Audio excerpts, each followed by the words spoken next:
Allez, on va faire un petit test d'autonomie. Du coup, on va aller à Avranches. Il fait 29 degrés, la voiture est dans le garage. 484 km d'autonomie estimée et c'est parti.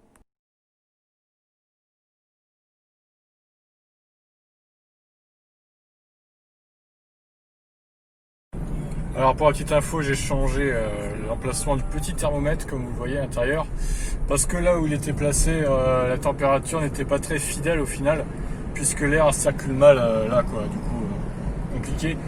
Et donc on va faire de l'éco-conduite aujourd'hui. Il n'y a personne sur la route là, donc je vais prendre mon temps. On va essayer de faire un petit record de conso sur ce trajet du moins, et on va voir ce que ça donne. Ah, c'est bien les dénivelés comme ça en descente. Regardez la conso, 4,6 kWh au 100. Bon, évidemment, depuis le départ, la route fait que descendre quasiment, donc c'est facile dans ces conditions. Mais là, on va partir sur une bonne conso. Bon, je précise, je ne mets pas de clim, vu qu'il fait, il fait 30 dans la voiture, c'est vrai que c'est un peu chaud. Mais bon, ça reste supportable, en plus je suis tout seul dans la voiture cette fois, donc... Regardez ce 4.0, c'est beau ça. 9,5 km effectués, 11 minutes pour l'instant. Là, on part sur une très belle conso. Ça va me permettre aussi de tester ces fameux pneus arrière Continental Eco-Contact, évidemment. Bon, vous me direz, j'ai pas changé ceux de devant, donc est-ce que ça va changer quelque chose au final? Je suis pas sûr que ça change énormément les choses. Mais bon, ça peut jouer, les pneus sont neufs. La pression est autour de 2,8, donc ça va augmenter peut-être un peu à cause de la chaleur. Mais là, on a sur une très bonne conso. Alors ceux qui veulent des infos sur la pression des pneus justement, je suis à 2.9 partout sauf à l'avant gauche. Alors lui il a 2.7, je ne sais pas pourquoi. Bon, j'espère que ce n'est pas encore une crevaison lente, non je pense pas. J'avais déjà remarqué que celui-là était un peu moins élevé en pression par rapport aux autres, mais bon, rien de très inquiétant. De toute façon, au cas où, j'ai acheté un compresseur qu'on branche sur l'allume-cigare sur Amazon, donc je sais pas ce qu'il vaut, il m'a coûté 26 balles. Mais bon, au cas où, j'ai ça dans le coffre, donc voilà. Et là, on arrive dans la ville de Cuves. Et je suis à 5.3 kWh au 116.8. 18 minutes de parcours, il me reste 22 km. Allez, je suis à une demi-heure de route, 6.6 kWh au 100, 28 km effectués, il me reste 11 km 400. Et voilà, on va être sur une conso plutôt bonne, même si là évidemment ça augmente, vu que le relief augmente également. Ça n'aide pas forcément. Allez, je viens de passer le panneau Avranches, 36,1 km effectué, une conso de 7 kWh au 100, 38 minutes de trajet. Là, je vois que je suis retombé à 6 du coup. Alors, hop, il n'y a personne là-bas, c'est parti. Alors, en réaccélération, je suis très doux avec la pédale, je suis en mode éco, évidemment. Je suis arrivé à bon port, 39,1 km effectué, 8,2 kWh au 100, 43 minutes. Et regardez, ici, il fait 24 degrés seulement. Alors que chez moi, il faisait 28-29, donc voilà. J'ai dépensé que 4% pour faire 39 km, c'est beau. Et on se retrouve pour le retour.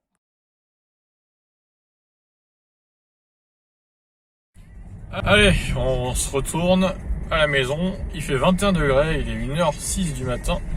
La température a évidemment bien baissé, ça fait du bien d'ailleurs.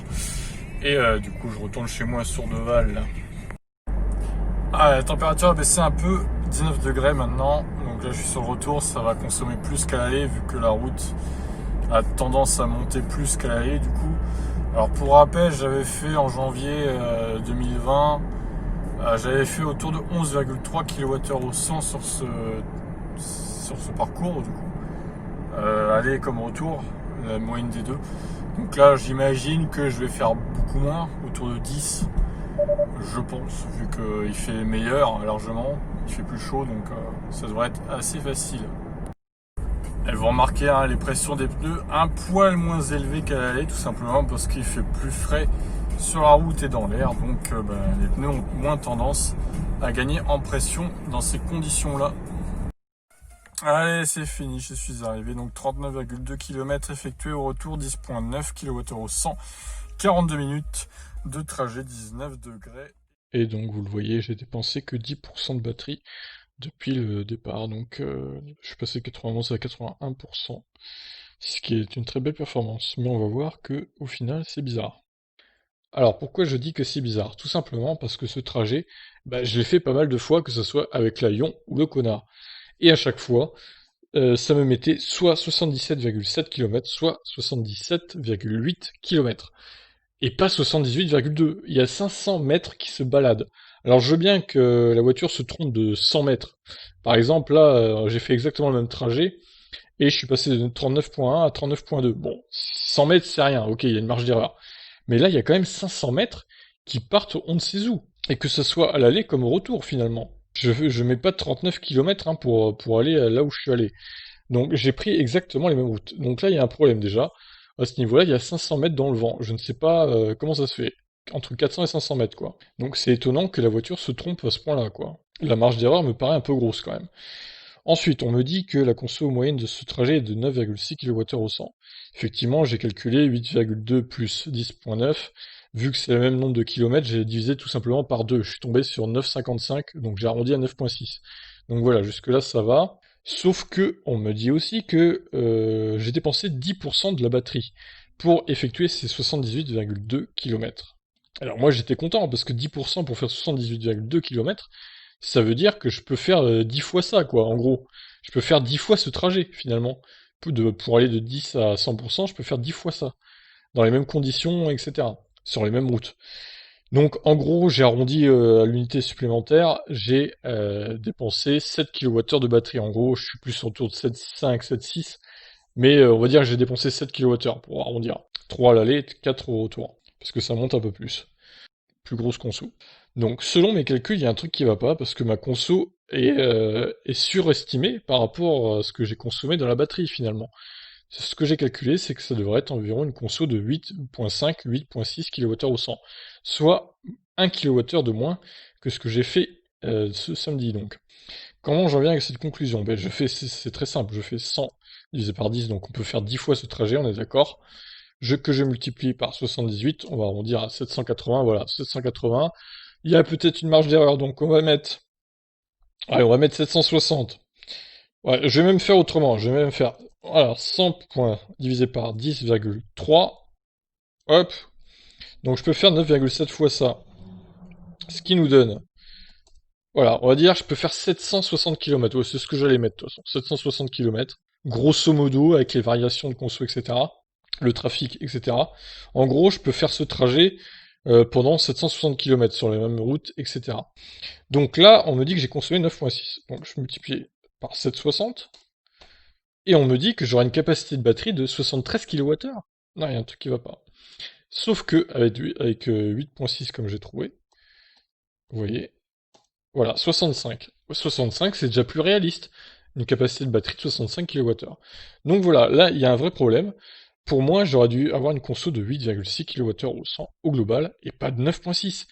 Alors, soit il y a un problème au niveau de pourcentage de batterie, qui au final est plus autour de 11 ou 12, même plutôt 12 d'ailleurs, vu la conso, soit il y a une conso surestimée. Alors, personnellement, je préférerais que ce soit une conso surestimée, parce que s'il y a un problème au niveau du pourcentage de la batterie, ça veut dire qu'au final, je sous-consomme par rapport à ce que je consomme vraiment dans la batterie. Et ça pourrait être problématique sur les longs trajets surtout. Alors, j'ai pris pour exemple d'autres trajets. Bon, on va essayer, on va calculer pareil. Donc pour le trajet de Dragé-Ronton, le record absolu que j'ai fait avec le Kona, 8,1 kWh au 100. En gros, tu fais 100 divisé par 13, voilà, tac, et j'ai fait 105 km. Donc que tu multiplies par 105, voilà, tac. Je pouvais faire ce trajet pendant 800 km à peu près. Et on me disait que j'avais une conso de 8,1 kWh au 100. Alors c'est simple, 8 par 8,1. Voilà, 64,8. Nickel. Franchement, voilà, je tombe sur la bonne capacité de batterie, tranquillement. Et j'avais fait un trajet vers Avranches en hiver. La conso était forcément plus élevée. Elle était de 11,3 kWh au 100, évidemment, puisque il faisait plus froid. Donc, je fais pareil, même principe, voilà, tac, que je fais pendant 77... Alors, je peux faire 600 km dans ces conditions. Donc on va mettre 5,9 multiplié par 11,3. Et je tombe sur 66,67 kWh de capacité de batterie. Voilà, ça, en gros, ça navigue entre 65 et 66 kWh au 100. Enfin, kWh, tout court. Moi aussi, je me mélange là. Oh là là, ça devient compliqué. Mais bref, en tout cas, vous voyez qu'il y avait vraiment un problème avec ce trajet. Donc je ne saurais pas vous dire d'où ça vient. Moi, est-ce que je soupçonnerais peut-être un problème avec la mise à jour qu'il y a eu. J'ai remarqué également qu'avec le trajet parisien que j'avais fait il y a 2 semaines là, j'avais eu un souci également au niveau du retour, c'est au niveau de la console. Alors je m'étais dit, c'est peut-être à cause du fait que j'ai rechargé la batterie et tout, ça a peut-être faussé un peu le calculateur, etc. Bon, je me suis dit, bon, il y a une variation de 3-4%, c'est pas scandaleux, mais c'est vrai que c'était bizarre aussi, surtout au retour. Mais là, c'est un petit trajet de 78 km, c'est pas 615 quand même. Donc il y a un problème à ce niveau-là, c'est bizarre. Donc voilà, j'ai pas trop d'explications, je ne sais pas trop quoi vous dire. Euh, pour moi, en tout cas, si j'ai consommé que 10% de batterie, c'est un super score parce qu'au final, ça me fait vraiment une conso réelle de 8,6, pas de 9,6. Donc c'est beaucoup mieux, c'est proche de mon record qui était de 8,1 kWh au 100. Donc qu'est-ce que je peux faire? Est-ce que je peux refaire les trajets que j'ai déjà fait en comparant? C'est bizarre, c'est bizarre. Donc, ouais, pour avoir le cœur net, il faudrait que je fasse ça. Il faudrait que je fasse ça, clairement. Après, j'ai pas que ça à faire non plus de refaire tous les trajets que j'ai déjà fait pour prouver qu'il y a un problème. Alors, pour le trajet avec Pondouilly, là, que j'ai fait avant celui-là, c'était après la mise à jour d'ailleurs, et j'avais pas eu de soucis particuliers au niveau de la conso, du calculateur, etc. Ça correspondait bien. Et pourtant, c'était un trajet fait après la mise à jour. Donc, bah écoutez, je ne sais pas quoi vous dire. C'est bizarre. Ce trajet est très étrange. J'en referai d'autres possiblement que j'ai déjà fait. Je sais quand, je sais pas, courant de l'été sûrement, quand il y a encore des températures assez élevées. Mais je garde ça au coin de la tête, c'est assez étrange ce qui s'est passé. Et rien que le fait que j'ai mis 500 mètres de plus alors que j'ai pris la même route, ça aussi je comprends pas. Donc voilà, bah écoutez, si vous avez une explication, dites-moi, parce que là, moi je sèche. Donc on se retrouve vite fait pour la feuille globale, le résumé des trajets. Que voici, que voilà. Donc ce trajet, bien qu'un peu faussé, j'ai l'impression, se trouve en termes de conso dixième, 9,6 kWh au 100. Donc en vrai, il serait plutôt quatrième finalement, parce que je serais derrière les trois là en fait. Donc c'est bizarre. Et en termes de kilomètres, hein, vous voyez bien, d'ailleurs, ce que je disais tout à l'heure, sur deux à la branche, il a été fait deux fois en 2010, un en 2018 et l'autre en 2019. Vous voyez, 77,7 km avec le Kona. Et avec la Lyon, 77,8 km et 77,9. Bon, ça c'était avec le GPS que j'avais utilisé hein, pour la Lyon, du coup. Voilà. Mais globalement, on est autour de 77,7, 77,8. Mais là, 78,2 avec le Kona, encore une fois, il y a un truc qui cloche. Il y a un truc qui cloche, donc voilà. Je ne saurais que vous dire. C'est très étrange cette situation.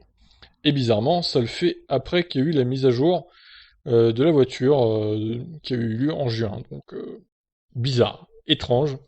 Voilà, bah écoutez, je vous laisse sur ces belles paroles et dites-moi en commentaire ce que vous en pensez. Qu'est-ce qui a pu se passer dans ce trajet mystérieux? Allez, ciao tout le monde.